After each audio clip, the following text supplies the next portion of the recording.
I pulled it up, unzipped it, I couldn't really see, and I opened it up and hid. 2026년 3월 2일 오하이오주의 912 신고센터에 충격적인 신고 전화 한 통이 걸려옵니다. 신고 내용은 한 여행용 캐리어 안에 사람 머리가 들어있다는 것이었는데요. 도대체 무슨 일이 있었던 걸까요? 최초 신고 전화부터 바로 확인해 보시죠. Cleveland Police, what's the address of the emergency? It's a park. I just found a head, in a suitcase. Okay, and is it a human head or an animal head? Yes, no, it's a human head in a suitcase. With it looks like, some other body parts. I was walking my dog and my dog stopped and there was something like half buried. It looked like a suitcase. I pulled it up and unzipped it and opened it and that's what it was. Okay. I've been walking past it for a few days. Yeah. And I said, let me just take a look and see what this is. Because it wasn't there like last week. I was hoping it wasn't that, but Yeah. it is. If you go, you can see the case from back here.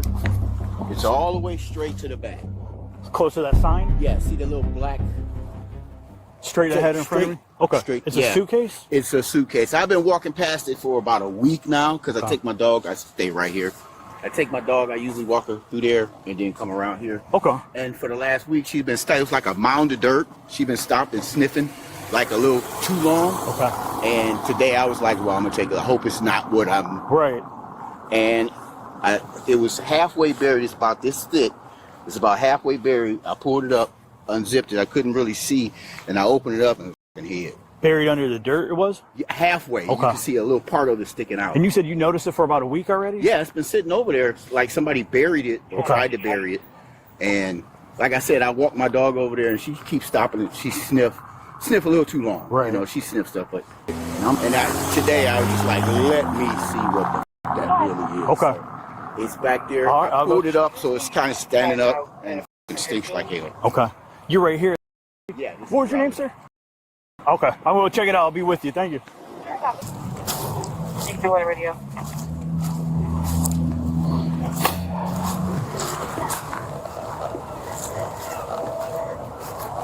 I got you.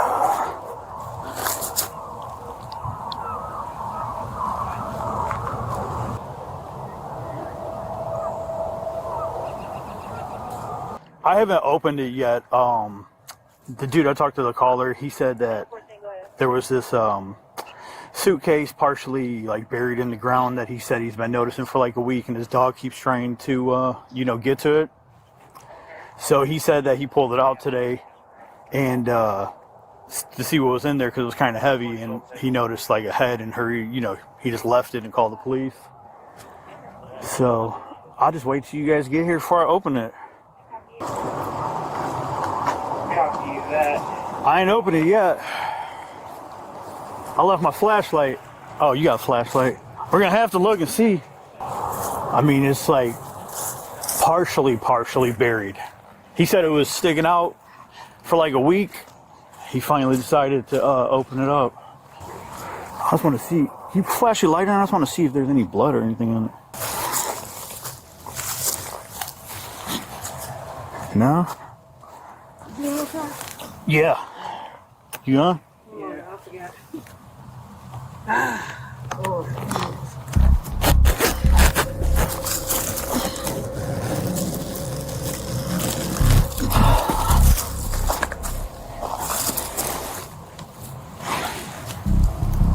You could bring it closer. I can't see.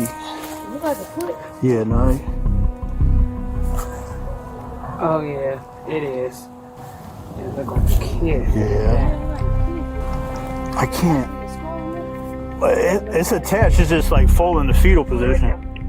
본격적으로 범인이 누구인지 알아보기 전에 사건의 내용을 스포일하지 않는 선에서 간략히 설명드리도록 하겠습니다. 2026년 3월 2일 한 남성의 신고로 여행용 캐리어가 발견되었고 해당 사건의 용의자가 체포되어 신원이 공개된 날짜는 2026년 3월 5일입니다. 검찰 측은 해당 사건은 아직 수사 중이며 현 시점에서 자세한 정보 공개는 불가능하다라고 밝히며 용의자의 신원 외에 구체적인 범행 동기나 범행 수법 등에 대한 정보 공개를 거부했습니다. 이로 인해 용의자가 검거되었다는 사실만 알려졌을 뿐 어떻게 용의자가 특정되었고 어떻게 체포되었는지에 대한 구체적인 내용은 공개되지 않았는데요. 하지만 미끌 채널 구독자 여러분께서는 단순히 용의자가 누구인지보다 범행 동기는 무엇이었는지, 어떤 수사 과정을 통해 용의자가 특정되었고 어떻게 체포되었는지를 더 궁금해하실 거라 생각합니다. 그래서 공개된 제한적인 정보들을 최대한 활용해 사건을 역추적하는 방식으로 결론에 도달해 보도록 하겠습니다. 2026년 3월 2일 발견된 캐리어가 열리고 그 안에서 발견된 것은 사람의 시신이었습니다. 이후 즉시 대규모 경찰 인력과 수사팀이 현장에 투입되었는데요. 그런데 잠시 후 현장에 도착한 경찰들은 또 한 번 충격적인 상황을 마주하게 됩니다. 바로 현장 근처에서 또 다른 캐리어가 발견된 것입니다. 다음 날인 2026년 3월 3일 캐리어에서 발견된 2명의 시신은 즉시 검시소로 옮겨졌고 DNA 검사 결과 두 피해자는 아버지가 같은 10세 이하의 이복자매라는 사실이 확인됩니다. DNA를 통해 바로 피해자의 신원을 특정할 수 있었다면 좋았겠지만 어린아이들의 DNA가 경찰 데이터베이스에 등록되어 있을 가능성은 매우 낮았기 때문에 경찰은 10세 이하의 이복자매라는 정보만을 단서로 수사를 시작하게 됩니다. 경찰은 사건 발생 지역에서 10세 이하의 자녀가 있는 가정들을 직접 방문하며 아이들의 안전을 확인하는 이른바 웰페어 체크 형식으로 탐문 수사를 진행하게 되는데요. 바로 그날 912 신고센터로 한 통의 전화가 걸려오게 됩니다. Hey, how you doing? I'm calling because the police was just at my door. What's the address? Yeah, You said the police were just at your house? yeah, girl, talking about a child wellness check. Okay, why do you need police now? Girl, I was calling to ask why they're knocking on my door, talking about checking on my kids. So you want to speak to the officer about that? Are they still Please? there? No. I'm not at home. I'm getting called. Okay, is there anybody who's home now? What What did they say to you? tell to talk to the police? Are the police still there? Oh, he said that they was claiming to be knocking on everybody's door to check on everybody's kids in the neighborhood. Y'all doing that? What is going? There's no other way for me to find out the information. So the police are there. That's the thing. Like they have all the Nobody said the police was there. Yeah, I'm calling a non-police officer. I'm not calling 911. I'm calling to find out why they're knocking on the door. He also mentioned that they knew my name already, knew I had 5 kids. If y'all doing a wellness check on every house on the street, how do you know my information, how many kids I have? That's what I'm saying. So the officers that is there, they have all the information that you need. So typically, I understand your frustration, but when we think It's not a frustration, it's just I feel like they knocked on the door lying.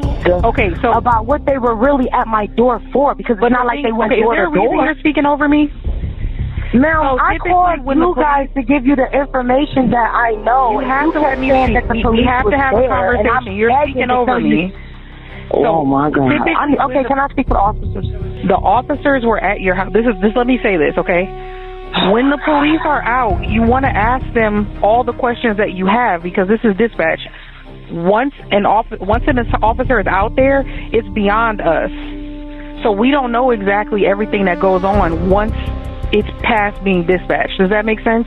Okay, is there a way for me to get the information? Where are you now?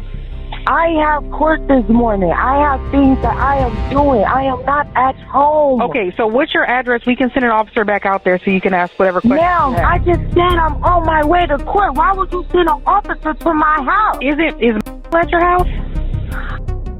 Is Listen, anybody home that can speak to police? I just told you what they said to the person that was home. Okay, so what I'm saying is we can send someone back out there if you have questions. Okay, ma'am, I'm not at home though. Is there another way? Can we move on, please? Is there another way for me to find out information about why they at my house? You want to know why the police are at your house. Is there? Do I have to come down there? Hold on. Is there somebody at your house that can speak to police? No, listen. Nobody's yes or at no? my house. Nobody's at your asking for nobody to pull up. I am calling to get the information. You keep trying to send people out. Because I can't give you anything over the phone. You typically want to Okay, speak well, to an I officer would face like to face. do you have a, oh my God. So I need to go down there is what you need to Yeah, tell you me, go 'cause down I'm there. not at Yeah. home. What Yeah. Yeah, go down there. That's what it sounds. I would rather you tell Okay, me that. I'm go not down saying I'm staying at home. 검찰은 해당 사건은 아직 수사 중이며 현 시점에서 자세한 정보 공개는 불가능하다고 밝혔습니다. 그렇다면 이 신고 전화를 들은 여러분은 어떤 생각이 드셨나요? 이 신고자는 단순한 신고자였을까요? 아니면 사건과 관련된 인물이었을까요? 혹은 용의자였을까요? 수사가 진행 중인 사안이기 때문에 신고자의 정확한 신원과 사건과의 관계는 공식적으로 확인하기 어려운 상황이었는데요. 그런데 정말 공교롭게도 이 신고 전화가 걸려온 바로 다음 날인 2026년 3월 4일 경찰은 용의자를 특정하게 됩니다. 판사는 즉시 수색영장을 발부했고 경찰은 영장을 집행하기 위해 용의자의 집으로 향하게 됩니다.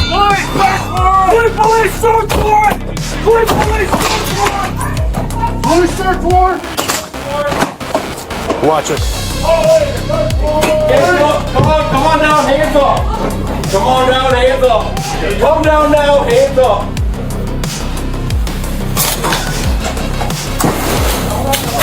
Yeah, ready for it? Yeah, I'm gonna pass her out now. Anybody else inside? That way.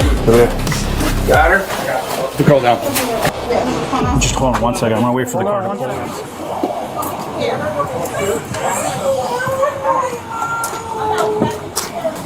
Okay.